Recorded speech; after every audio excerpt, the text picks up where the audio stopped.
প্রসাদ মজুমদারের লেখা বাহন বিদ্রোহ।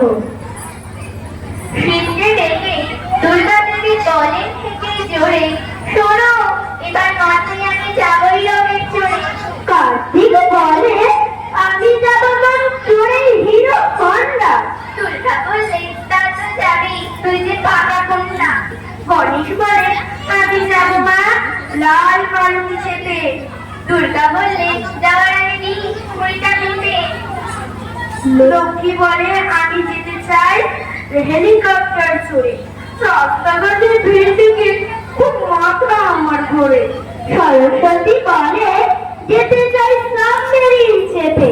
দুর্গা দেবী বলে রেগে, গেলে কি সব চেপে?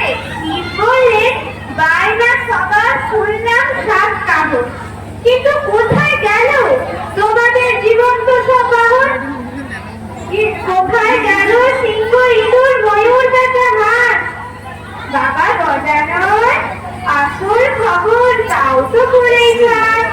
সূর্য দিয়ে বললে গণেশ, সেই বুঝলে বাবা, বাহনরা সব করছে বিদ্রোহ। সৈন্যরা ওরা আমাদের বহন করার ঝক্কি। আদালতে যাবে বলেছে বাহন পণ্যের পক্ষী।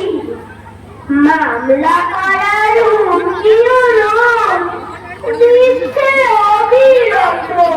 এই তো ঠিক বুক ঠিক ঠিক ঠেলে ঠোঁটো বলে, তোদের নয়া বাহনের চাই তো প্রচুর টাকা, কিন্তু কোথায় পাবো আমি?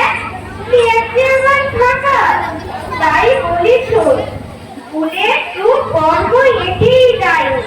বাহন ছাড়াই যা তোরা সব এবার হেঁটেই